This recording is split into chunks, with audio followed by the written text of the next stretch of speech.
Hello दोस्तों। आज मैं जो हूँ वीडियो जो दे रहा हूँ, असल में होता क्या है कि हमारे संसार में बहुत ही उत्पात मच गया है। लोग एक दूसरे से जलते हैं, एक दूसरे को नीचा दिखाने के फिर अब प्राणों पे आ बनती है और किसी तरह से कोई छुटकारा नहीं मिलता। यदि आप जो हैं छुटकारा चाहते हैं तो आपको स्वयं कुछ करना पड़ेगा। और सबसे अच्छा, आप माँ काली के शरण में जाइए। काली कवच का आप पाठ करेंगे तो उसमें भी दिया हुआ है कि शमशान के कोयले से जिस किसी से भी आपकी शत्रुता हो उसका एक चित्र बनाइए, नर हो या मादा चित्र बनाइए, और जो है काली कवच का पाठ करिए। और उसमें जो है क्या करते हैं, एक लोहे की कील लेके उसको छेदने की कोशिश करिए। ये कच्ची ज़मीन पर ही होगा, समझे ना, या कागज पे, या फिर उसका जो है क्या करते हैं कपड़े से पुतला या पुतली बना के, ठीक है ना। तो यदि आपने हार्ट में छेद दिया तो वो समझिए मर गया। पैर में छेदेंगे, पैर दर्द के मारे भयानक परेशान हो जाएगा। कान में छेदेंगे, कान की श्रवण शक्ति मिट जाएगी। आँख में छेदेंगे तो अंधा हो जाएगा। मुंह में छेदेंगे तो बोल ही नहीं पाएगा, जीभ उसकी खराब हो जाएगी। इस तरह से जो है किया जाता है। मैं एक जो मारण मंत्र मैं आपको बता रहा हूँ वो आप करिए। माँ काली के शरण में जाइए। सबसे पहले आप किसी निर्जन स्थान में, शिव मंदिर में या माँ काली के मंदिर में जाइए। निर्जन हो, कोई आपको डिस्टर्ब ना करे पूजा में। आपको करना क्या है कि कौवे का पंख और उल्लू का पंख आपको जुगाड़ करना है। बहुत महंगा मिलता है। अभी मैंने कौवे का पंख खरीदा है तो हमको 1,000 रुपये लग गए। उल्लू का पंख में 1,500-2,000 लग गए, समझे ना। तो बहुत महंगा मिलता है। 11-11 पंख यदि मांगेंगे तो बस मुँह मंगे दाम मांगता है।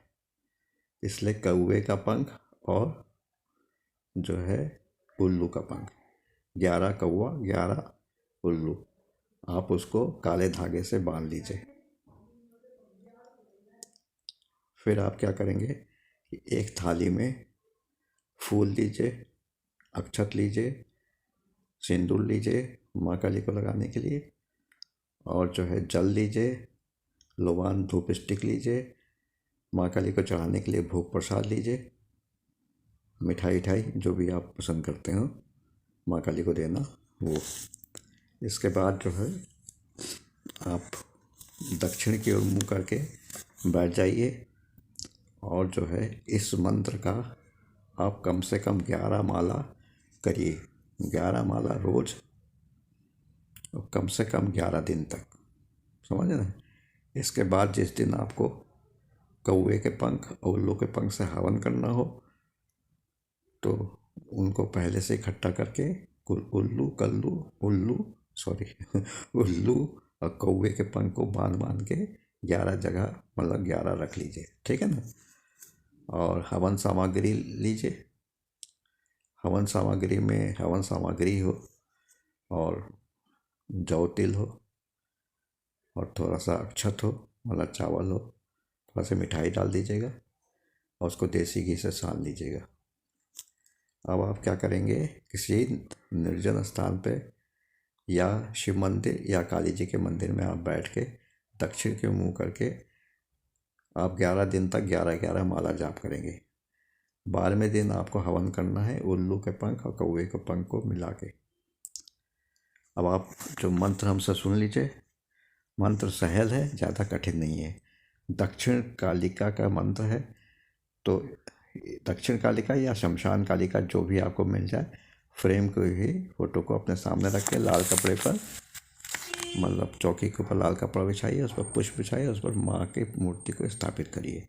सबसे पहले आवाहन करिए, पहले तो संकल्प करिए इसलिए कर रहे हैं कि कौन सा संबंध है, कौन सा संबंध है और किस क्षेत्र में है, आपका नाम, आपका गोत्र, आप किस दिन में कर रहे हैं, ये सारी चीज़ें किस तिथियों में कर रहे हैं, मतलब शुक्ल पक्ष है कि कृष्ण पक्ष है, उसमें कौन सी तिथि है, इन सब का समावेश करके आपको मंत्र, आपको ये संकल्प करना। संकल्प करने के लिए थोड़ा सा हाथ में पुष्प लीजिए, अक्षर लीजिए, जल लीजिए और वही जो मंत्र है होता है संकल्प का, ओम विष्णु विष्णु विष्णु विष्णु आज्ञा जम्बूदेवे भतखंडे आर्यवर्त अंतर्गतम, जो भी क्षेत्रे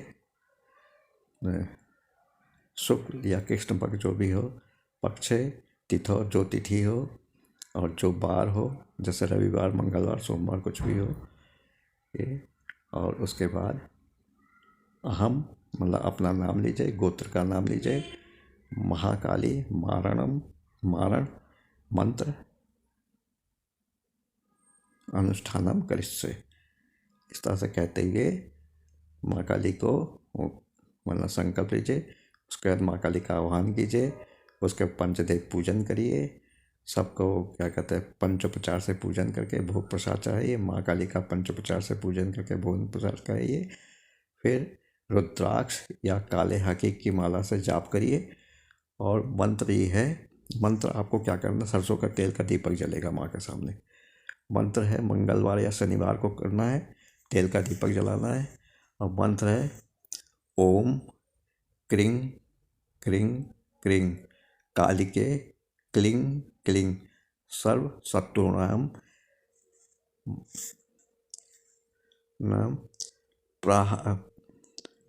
प्राहाराय प्राहाराय भंजय मारण विस्फोटाय क्लिंग क्लिंग क्लिंग क्रिंग क्रिंग फट स्वाहा। फिर से पढ़ दे रहा हूँ, ओम क्रिंग क्रिंग क्रिंग कालिके क्लिंग क्लिंग सब शत्रु नाम, उसमें जो भी जितने भी जो शत्रु हैं सबका नाम लीजिए।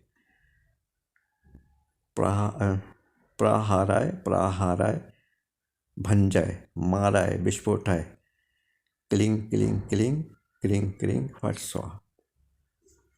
ये तो मंत्र हुआ। इसका आपको जाप करना है 11 दिन तक, 11 माला रोज। उसके 12वें दिन हवन करना। हवन में क्या करेंगे, हवन सामग्री आपको बताया है, कौवा और उल्लू के पंख को काले धागे से बांध के और उसको देसी घी में अच्छी तरह से चिपुड़ के आप जो है पहले आप हवन कुंड की पूजा कीजिएगा, अग्निदेव की पूजन कीजिएगा, अग्नि स्थापन कीजिएगा। उसके बाद जो है इस मंत्र के आगे इसके मंत्र आगे स्वाहा लगा ही हुआ है।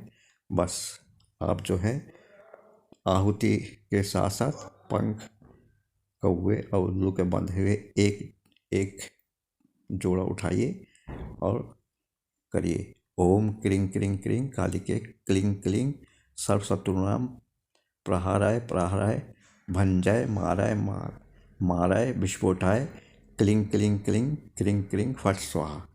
फट स्वाहा कहते हुए हवन सामग्री एवं जो आपने कौवा और उल्लू के पंख को बांध कर रखा उसको भी अग्नि में आहुति के रूप में डाल दीजिए। इस तरह से 11 बार 11 पंखों की आहुतियाँ हम देंगे हवन सामग्री के साथ, ठीक है ना। फिर जो हवन सामग्री यदि बच जाती है तो इसी मंत्र को आप करते रहिए जब तक खत्म नहीं। फिर खड़े होकर उनका जो है मतलब आखिर में सब खड़े होकर उनको पूरा घी और वो सब उसमें हवन कुंड में डाल दीजिए। ये तो आपका हो गया। ये भीषण मारण मंत्र है। इसमें जो है आप यदि करके और वो जो आपने मारण के लिए हवन किया है उसकी राख को किसी तरह से शत्रु के घर में फेंकवा दीजिए, गड़वा दीजिए। बस आप समझिए आपका काम हो गया। और साथ साथ यदि आपको उल्लू का पंख कौवे का पंख उसको एक साथ बांध के शत्रु के घर में कहीं पर छिपा के गाड़ दीजिए या गड़वा दीजिए, जैसा भी हो। बस वो बिल्कुल मरणासन हो जाएंगे और कोई भी दवा कोई भी वैद्य उसको ठीक नहीं कर पाएंगे, कोई भी तांत्रिक कोई भी कुछ नहीं ठीक कर, ना समझ में आएगा कौन सी बीमारी है। और उसी बीमारी से ही उनका इंतकाल हो जाएगा, मतलब वो मर जाएंगे, समझे। ये मैं भाई इसलिए दे रहा हूँ कि जो आज की दुनिया बड़ी ख़राब है। मैं ये नहीं कहूँगा कि आप पिस्तौल खरीदे गोली से भून दीजिए, क्योंकि वो ठीक नहीं है। बस ये है कि यदि उसने आपको आपके जान पर आ गई है, आपका सब कुछ उसने वो कर लिया, आपकी मान सम्मान इज्जत पे दांव लगा है, तब आप इस मंत्र का प्रयोग करिए और भगवान चाहेगा तो आप जो है अच्छी तरह से वो कर लेंगे। समझे ना? तो मैं आशा करता हूँ कि आप लोग मेरे बताए विधि के अनुसार मंगलवार शनिवार को इसे करेंगे और अपने शत्रु पर विजय पाएंगे। बहुत ज़रूरी है, तभी करिएगा, अन्यथा ये पाप पड़ता है। समझे ना? मतलब आप जानबूझ के किसी को परेशान करने के लिए करेंगे तो उल्टा आपके घर में ही परेशानी शुरू हो जाएगी। ठीक है? और ये सब हवन ववन करके पूजा करके रोज़ आके घर में आधे घंटे तक बिल्कुल मौन व्रत रखिए, ध्यान करिए, तो ये जो आपने नेगेटिविटी अपने चारों तरफ क्रिएट कर ली वो निकल जाएगी, घर में कोई परेशानी नहीं होगी। ठीक है ना? अब मैं आपसे विदा लेता हूँ। नमस्कार, जय हिंद, जय भारत। मैं सोचता हूँ कि आप इसको करेंगे और करके मुझको मतलब मोटिवेट करेंगे। लाइक करिएगा, शेयर करिएगा, कमेंट्स अवश्य लिख दीजिएगा। बाबा अनिल, लखनऊ से 9616205263। नमस्कार, जय हिंद, जय भारत।